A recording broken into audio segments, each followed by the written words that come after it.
Giovedì 16 novembre 2023, un cordiale saluto a tutti voi carissimi amici radioascoltatori e benvenuti ad un nuovo appuntamento con Edicola Belluno, la rassegna stampa di Radio ABM. Un saluto anche a chi ci sta guardando in diretta dalla pagina Facebook di Radio ABM, dal canale YouTube dell'Associazione Bellunesi nel Mondo, dai nostri studi in via Cavour 3 a Belluno. Marco Crepaz vi accompagnerà nella lettura dei quotidiani dedicati alla provincia di Belluno. Diamo quindi subito uno sguardo ai titoli presenti sulle prime pagine. Ecco come si apre l'edizione di oggi del Corriere delle Alpi. La notizia in primo piano riguarda la quarta giornata tra l'angoscia e la speranza di ritrovare i due ex fidanzati scomparsi, notizia che interessa il Veneto e in parte anche la provincia di Belluno, ricerche a nord-est anche con l'elicottero. Ricostruita la vita di Giulia, il papà e i fratelli per ore in caserma, ha portato anche il PC che potrebbe dare indicazioni preziose. Caccia alla punto nera, la segnalazione più importante delle telecamere nel Bellunese. La prima segnalazione dopo la scomparsa arrivata da una telecamera molto moderna nel Bellunese. Da lì partono le indagini per trovare l'auto. Un'altra giornata di angoscia e di speranza. Il papà e i fratelli di Giulia, la ragazza scomparsa con l'ex fidanzato Filippo, sono stati per ore dentro la caserma dei carabinieri di Vigonovo per raccontare i dettagli della vita della 22enne. A un certo punto il papagino è uscito dalla caserma, è andato a casa ed è tornato con il PC di Giulia sotto braccio. Le ricerche continuano. Ieri sera a Saonara, paese di origine della famiglia, la veglia con la speranza di rivedere Giulia. L'approfondimento da pagina 2 a pagina 6. E sempre dalla prima pagina del Corriere delle Alpi, i migranti di successo, dall'astrofisica a Palazzo Chigi, Belluno celebra i talenti lontani. Torna l'iniziativa che celebra i bellunesi che si fanno valere lontano dalla propria terra, riconoscimento anche a Coccio Romeo Sacchetti. L'approfondimento di Corrà a pagina 20. Santa Giustina verso il voto, Vigne tentato dalla corsa a sindaco, Minella valuta. Il centrodestra misura ambizioni e forza dei suoi, Vigne, presidente del Parco, è già stato sindaco per 4 mandati. Vacanze di Natale 1983, Vanzina, Calà e compagnia, il Cinepanettone festeggia i 40 anni. E la foto di copertina riguarda la solidarietà in provincia di Belluno, alimentari e medicinali, una maratona di donazioni. Sabato colletta nei supermercati e la farmacia dell'Immacolata lancia una settimana di raccolta. L'approfondimento da pagina 18 a pagina 19. Questa dunque è la prima pagina del Corriere delle Alpi. Passiamo adesso alla prima pagina del Gazzettino di Belluno, in questo caso in primo piano una notizia che riguarda l'occupazione nel Bellunese, purtroppo una notizia negativa. Belluno maglia nera. Fra gennaio e ottobre, secondo Veneto Lavoro, sono stati persi oltre 2000 posti di lavoro rispetto all'anno scorso, provincia peggiore del Veneto, ma il calo è più ridotto del 2022. L'assessore regionale Donazzan prolungata la stagionalità estiva.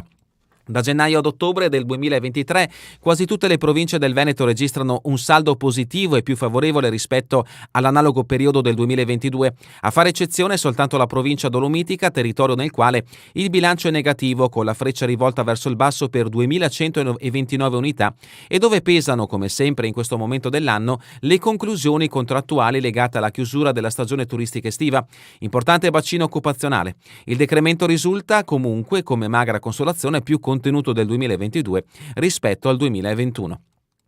La foto di copertina, vacanze di Natale, Cortina in festa per i 40 anni del film, i Vanzina hanno rilanciato il grande turismo di Cortina e ancora anche il Gazzettino dedica spazio al premio internazionale Bellunesi nel Mondo, da Dazi a Sacchetti, i premi ai bellunesi illustri. Altri richiami, Belluno Auditorium a parte il cantiere da 1,3 milioni di euro. Le cifre Istat, le famiglie pagano 379 euro in più all'anno. Carovita, il capoluogo bellunese, si colloca a metà della classifica delle città italiane. A Belluno la lunga lista dei rincari con l'aumento dei carrello della spesa, dell'energia e molto altro regala un bicchiere mezzo pieno e mezzo vuoto se confrontato con le altre città. Anche ai piedi delle Dolomiti però il potere d'acquisto cala e vivere costa di più. 379 euro all'anno. L'approfondimento di Toscani a pagina 5. Scuola, Zoldo perde l'autonomia del comprensivo, pochi studenti, il sindaco avverte non si tutelano i servizi montani. E ancora dalla prima pagina del Gazzettino di Belluno, acquedotto, oltre 2 chilometri di nuovi tubi. Nuova opera del BIM GSP che con un investimento di 1,5 milioni di euro ha provveduto a posare 2,6 chilometri di tubazioni a ponte nelle Alpi. Questa dunque è la prima pagina del Gazzettino di Belluno. Addentriamoci nell'edizione del Corriere delle Alpi. La prima notizia interessa il Veneto e in parte anche la provincia di Belluno. Il giallo di Vigonovo, ricostruita passo passo la vita di Giulia. I carabinieri esaminano i computer. 4 giorni di inutili ricerche dei 2 ragazzi scomparsi. Mistero fitto sull'ultimo avvistamento della Punto Nera.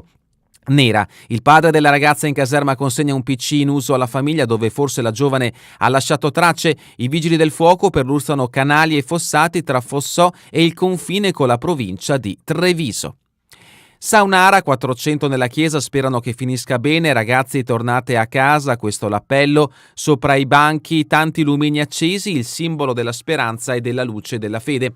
Il parroco: ho conosciuto Giulia Algrest, una giovane buona e sempre gentile con tutti. Il post struggente del papà di Giulia: entrare e non sentire più ciao papino. Nuovo appello del padre alla figlia: a chi l'ha visto, Filippo, mettiti una mano sul cuore e riportacela. E la Punto Nero, ecco la notizia che ci porta in provincia di Belluno. Le telecamere in strada possono riprendere soltanto i numeri di targa. Privacy e burocrazia rallentano gli accertamenti. Per ragioni di riservatezza non possono riprendere gli occupanti. L'allert scattato con ore di ritardo. Ed ecco, in questo scatto, comunque, anche per chi ci sta guardando da Facebook o YouTube, se vedi una grande punto nera con questa targa, chiama subito il 112 e questa è la targa FA015YE. Ripetiamola, FA015YE. L'esperto Spolletti: negli Stati Uniti le leggi permettono di fotografare i veicoli. Il passaggio a Ospitale sopra Cortina d'Ampezzo rilevato alle 9 di domenica mattina. Un'azienda di San Donà gestisce le immagini del satellite. Gli occhi stradali sono rilevati dalle polizie locali, ma non sono omogenei. Smartphone staccati e contanti in tasca, così si diventa invisibili. E un approfondimento: la coppia di ex fidanzati è scomparsa da 4 giorni senza una traccia. Ecco come è possibile in una realtà ipertecnologica come l'attuale.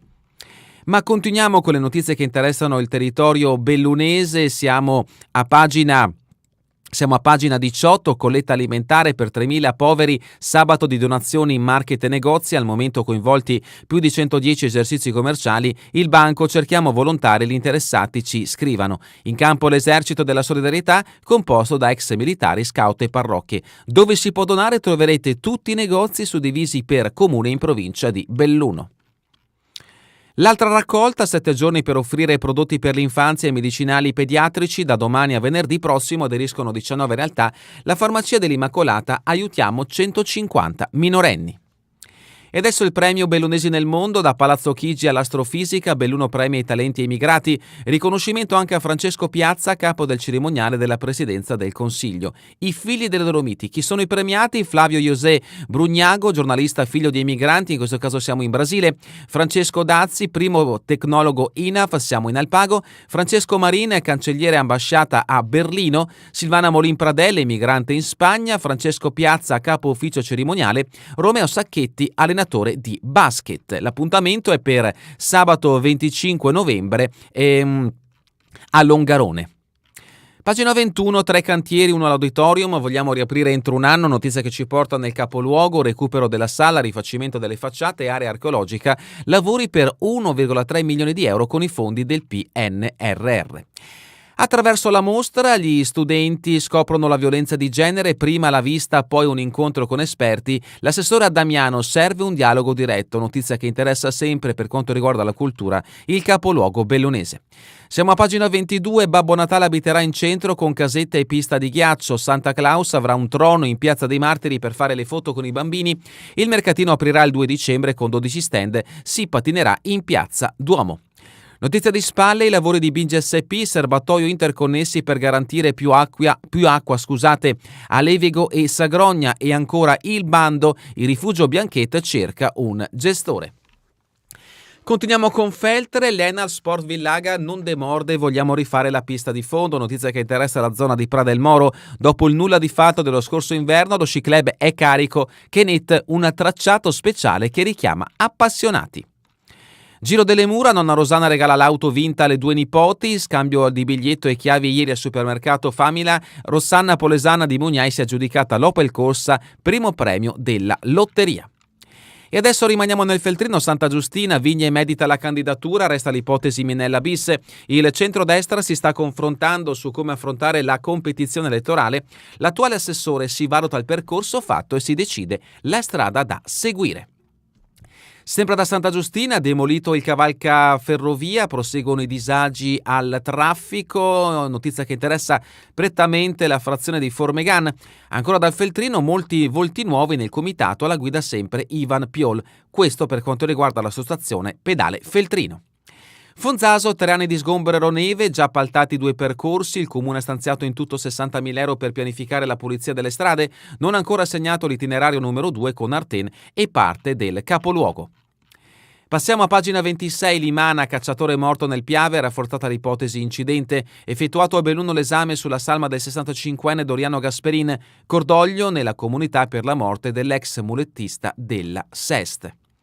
Borgo Valbelluna, umidità nei container, minoranza all'attacco, Lentiai, infiltrazioni nelle aule prefabbricate delle medie, dall'Asene Tremea, dalla giunta nessuna risposta. Borgo Valbelluna, c'è un cervo sulla strada, auto finisce nel pendio e ancora a Limana, i miracoli di Santa Rita, Limana fa restaurare il quadro Dono di Buzzati. Siamo a Ponte nelle Alpi con pagina 27, sportello energia e clima 2.0, l'idea pontalpina è cresciuta. Il progetto informativo partito 4 anni fa si è allargato al territorio provinciale, l'assessore Dal Borgo e i cittadini stanno ripensando ai propri consumi. Altre 2 notizie brevi, la prima ci porta a Longarone, documento in consiglio contro la diga sul Vanoi, Tambre, calendario d'avvento, aperte le adesioni. Voltago, pagina 28, fondi congelati dal Tribunale, il Comune fa ricorso in appello, l'ente locale vuole impiegare 117.000 euro pignorati per i lavori all'ex Folador, il sindaco Schena, sono risorse importanti per dare servizi ai cittadini. Rivamonte, Ostello di Valle Imperina, inaugurata la gestione Bottle. Rocca Pietore, anziana cade in casa, ricoverata in ospedale. E ancora a Val di Zoldo, accorpamento scolastico, il PD interroga in regione. Siamo arrivati a Cortina e Revival, vacanze di Natale 40 anni dopo Vanzina e Calà al Della Poste. Battute ai personaggi del film girato a Cortina simboleggiano gli anni 80, l'hotel festeggia con una rassegna di eventi l'anniversario del Cine Panettone. Siamo a Pieve di Cadore, Pozzale vive, sprona i residenti, fate la spesa qui in paese. L'associazione si era battuta per l'apertura del market della Coop San Vito, la presidente Susanna D'Accortà, ora che il negozio c'è, bisogna sostenerlo.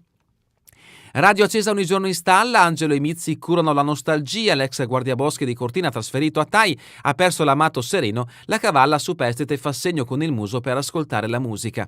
E ancora a Oronzo, centro raccolta rifiuti, Ecomonto ottiene fondi per tettoie e accesso. Dalla rubrica Cultura e Società, il Fake News Festival, abbiamo un debole per il surreale, ma ora raccontiamo i paradossi della vita. Vittorio Lattanzi e Rosaria Greco questa sera saranno a Udine per parlare di Lercio, il sito satirico al confine tra assurdo e realtà. Dalla rubrica Giorno e Notte, Restart al Pago 2.0 con le donne tra cene e thriller antiviolenza, torna il mix di eventi che coinvolge tutta la conca per stimolare la socialità. 5 appuntamenti, si inizia con i sindaci che servono a tavola al Trieste. Sospirolo, Brusalaveccia è un reading, riflettori del centro civico sulle frasi delle vecchine e ancora Belluno, domani cicchetti autunnali nel cuore del capoluogo. Altre notizie brevi, domani un incontro con Italia Nostra, il degrado ambientale denunciato da Cederna, Valle di Cadore c'è il malato immaginario, Molière torna al teatro e ancora Belluno, salta ascoltando il monte, rimborso dei biglietti. Sport bellunese, Biancheri stende la Luparense, la Dolomiti vola agli ottavi di finale, 1-0 il risultato finale. Sci alpino, René De Silvestro è già carico, obiettivo Coppa di Specialità. E ancora pallavolo Serie 3, Fraccaro, Linfa Verde a Belluno, che emozione il debutto. Calcio a 5, canottieri, tris di vittorie con under 19, 15 e 13, battuta solo l'under 17. E terminiamo con le previsioni del tempo in Veneto per la giornata di domani, cielo poco a tratti parzialmente nuvoloso, precipitazioni assenti, salvo a tratti un po' di nevischio da circa 1300-1600 metri sulle Dolomiti, specie in mattinata. È davvero tutto per questa edizione di Edicola Belluno e vi ricordo che torneremo in replica questa sera via streaming alle 20, domani mattina all'1 ora locale italiana. A voi tutti un buon proseguimento di giornata in compagnia come sempre di Radio ABM, la web radio dell'Associazione Bellunesi del Mondo.